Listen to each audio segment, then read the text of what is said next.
And now we get a peek at some of the top players here for this Madden Ultimate Team matchup. Brandon Gaudin, Charles Davis ready to go in the booth. We hope you're ready to go at the controls. Let's play.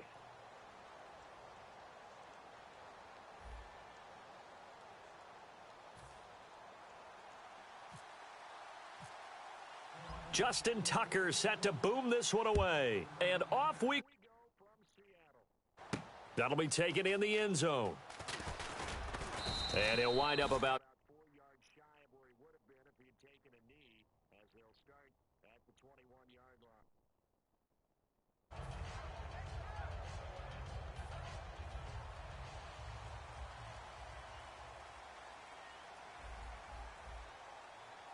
Let's go!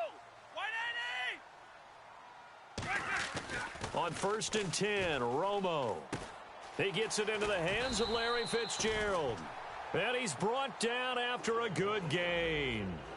And on this first drive, looks like they want to get that vertical passing game going early. And they did, and what a warning shot they just fired. If you're not going to back up and play coverage deep, we're going to attack you all game long. And once you adjust to that and you start to back off, then that opens things up underneath. A really nice start for them. Great way to get the game going. Quick pass play there on the slant, Charles. Works out well for the offense. The offense loves it. The defender hates it. Hard to get through the body of the receiver to get to the football trying to cover a slant. Credit the tackle to Navarro Bowman. Not a run that you're going to write home about, but still a good first down run. That's what an offense calls staying on schedule.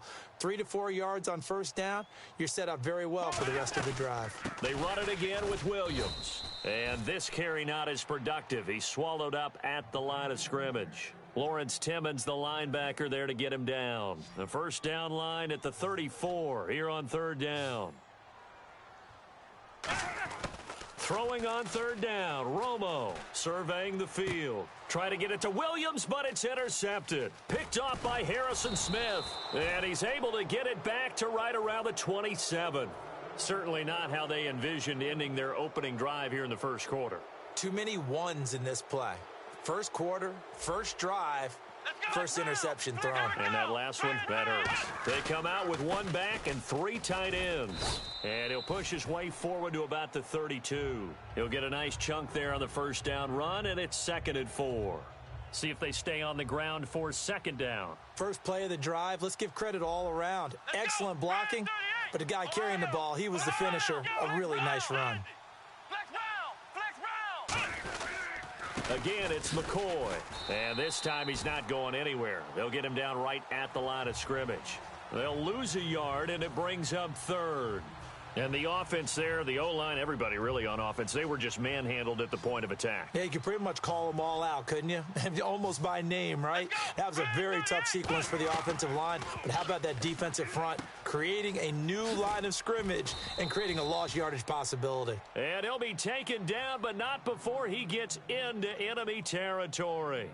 That was a nice completion on an out route, and those types of plays are the result of arm strength by the quarterback and timing by the receiver. Come on, let's go! Ohio! Ohio! Ohio! Come on! Now a play fake here on 1st down. And this is taken him one-handed. What a catch. It's a gain of 14 there, and it'll be a Minnesota 1st down. What a catch and one-handed, and I'm starting to lose my awe about the play, and maybe I shouldn't. How much of this is the player? How much of it is the glove? Well, those gloves, they do have a little grip to them, They don't get a little extra tackiness to them now, and I know the guys in the NFL, the competition committee, some other places, they're talking about examining those gloves to see if they're having too much of an effect on the game. Completes it to Marcel Reese. And he's brought down, but not before reaching the 8-yard line. And a nice gain of 21 yards. And the D-line pinching together must be expecting the run. Come on, let's go! Now McCoy. And he'll get into the end zone. Touchdown, Minnesota. LaShawn McCoy taking it in from 7 yards away. And the Vikings have taken a first quarter lead. And he's got it up and through. Tucker now to kick it away following the touchdown. This fielded a few yards into the end zone. And he'll probably wish he reconsidered here. It'll cost him 10 yards now with a new rule as he's down at the 15-yard line. The Seahawks offense now, they get ready to come back onto the field. Looked like they had something going last drive. Then the interception happened. Will they recover? The memory they need to keep with them is that they did have something going. They were moving the ball on offense, had a nice sequence going. Don't worry about the other part. You can't get that back. Let's go back to what you were doing well before. I thought you were going to say they need to have no memory, but remember the good part, forget the bad. I like that even better.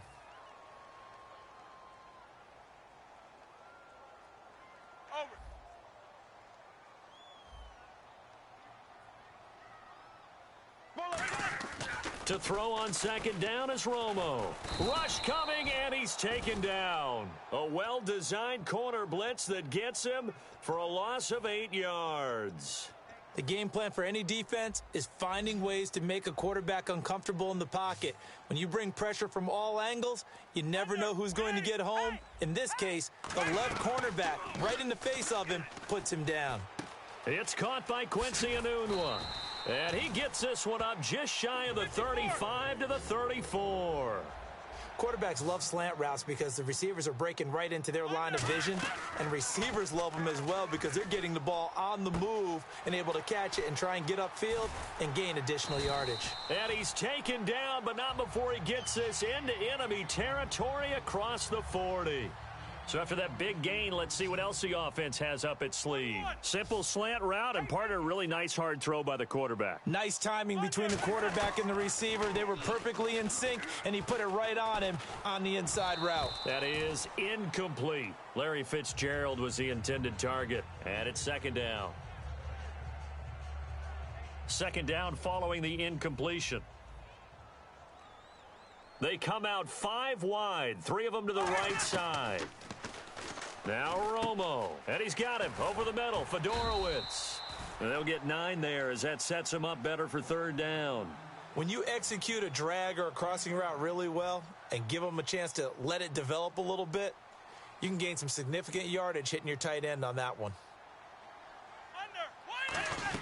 They'll try and run for it. Here's Williams. He needed a yard. That's what he got, and it's going to earn him a new set of downs. 3rd and 1, partner. No need to be fancy there. Just use some force and move forward and pick up the first down. Let's go. They stick to the ground game on first down. It's Williams. 2 yards on the pickup there. It'll be 2nd and 8. And with that, it's 2-minute warning time here on the NFL on EA Sports.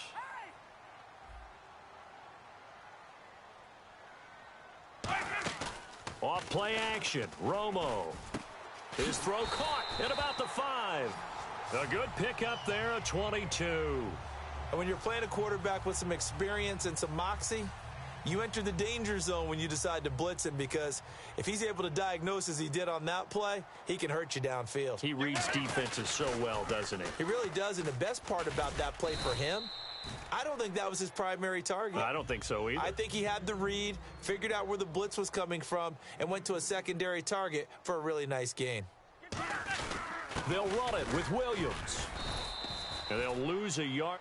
And now the Vikings are going to stop it here on defense with a timeout. It's just their first, so they'll have 2 remaining here before we get to halftime. From back at the 2, here's 3rd and goal. They'll run. It's the fullback DeMarco. And he's across the chalk into the end zone. Touchdown, Seahawks.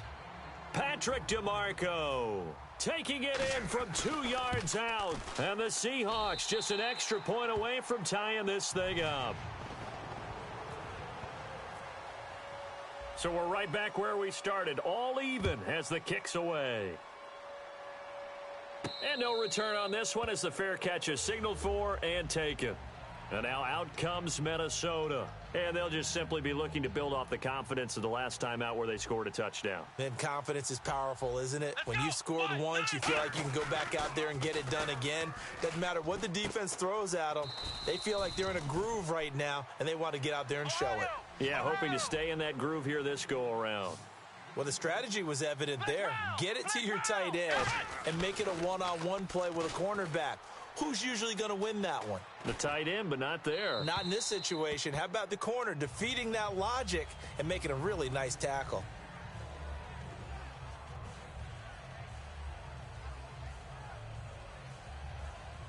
Eight yards still remaining here on third down. They come out 5 wide, 3 of them to the right side. Out of the gun, it's McNair. Gets it to Benjamin. It's caught. And they're going to get this one all the way out across the 45. Gotta love the catch.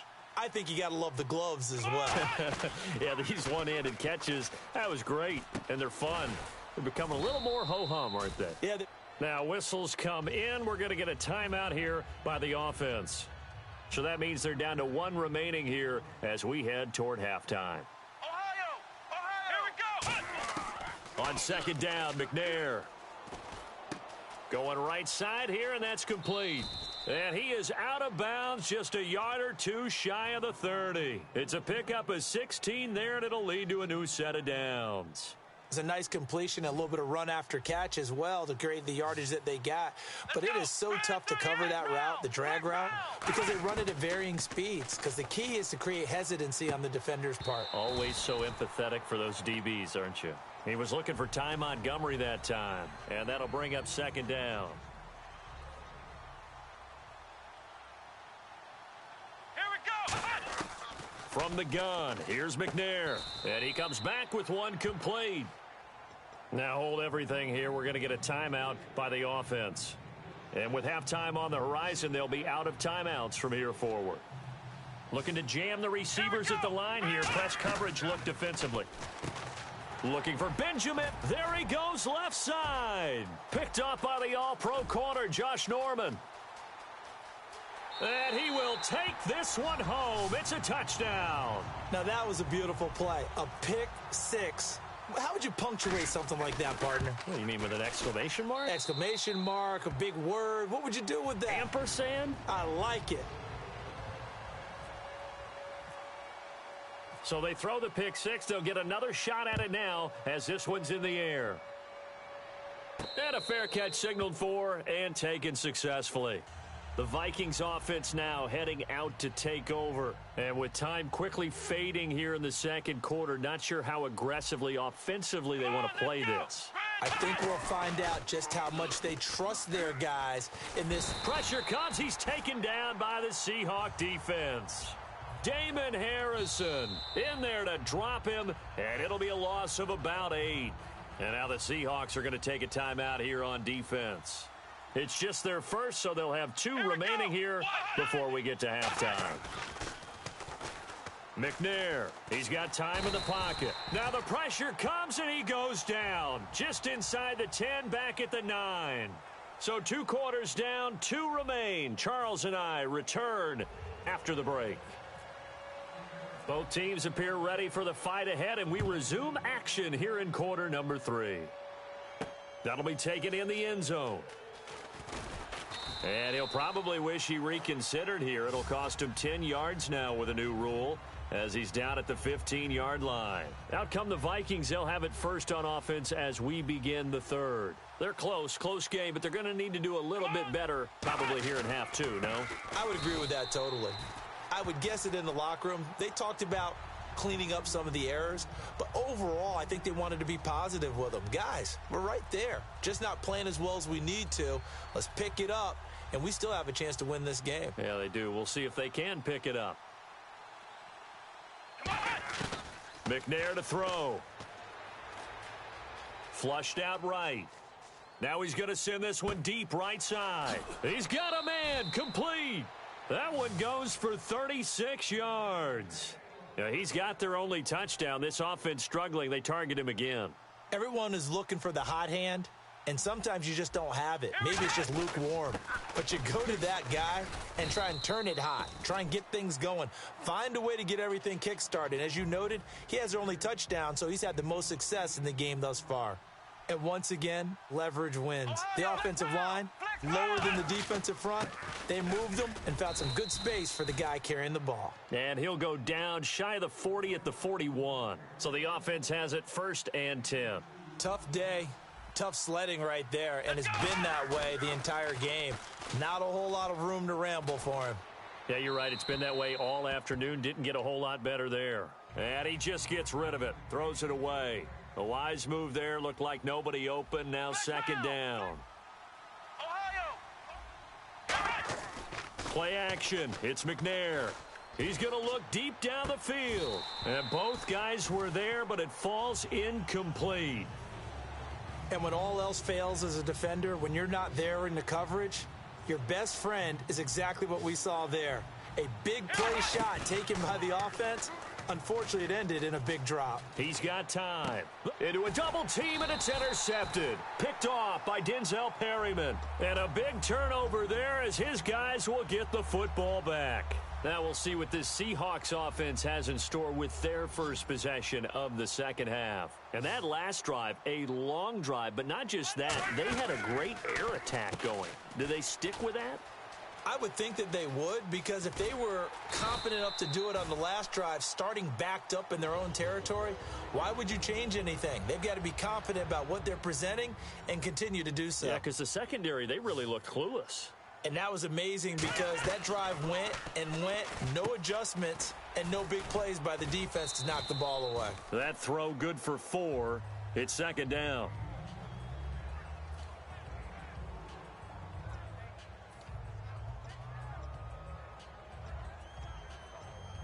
Second down to the offense in search of 6 yards. Under, 180. They'll run it now out of the gun.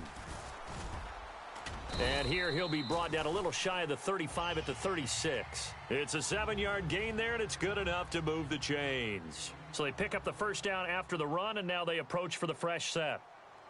Under, 180. Straight right. Puma. They'll run it now out of the gun. And he'll lose yardage on the play back at the 37-yard line. That's going to go as a loss of a yard, and it'll be second down. Looking to speed things up here, going with some tempo. To throw is Romo. And he'll be hit as he releases it, and that'll fall incomplete. When defenses get to the quarterback that quickly, a lot of times it's called a jailbreak.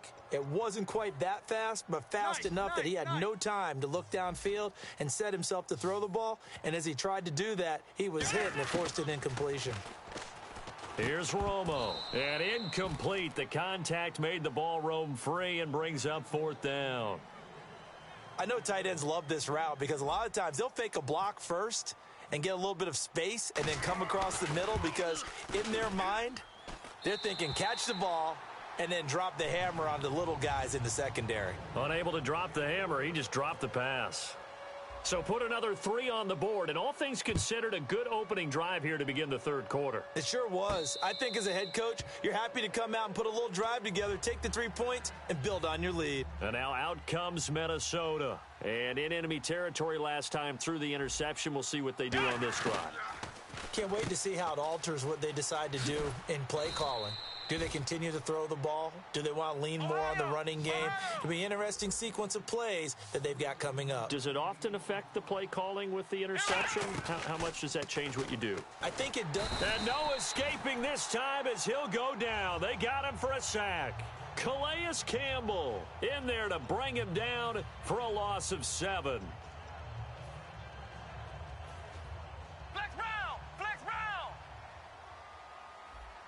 One man in the backfield. That's McCoy. Now McNair off the play fake. Finding time. Looking deep downfield. And he knocks the ball away, and it falls incomplete. Back now in Seattle, Washington. It's the Vikings in possession of the football, but they need some points. They're trailing here to start the fourth. So incomplete on second down. Now they'll look to convert here on third. Now McNair and Olsen over the middle. 2 yards is all they'll get on the completion. It's fourth down. Well, that's certainly playing down in distance very well by the defense, isn't it? Take whatever you want underneath by all means. Let's go! Got to try it here. He's back to throw. And he's going to be intercepted a third time. Picked off. It's the...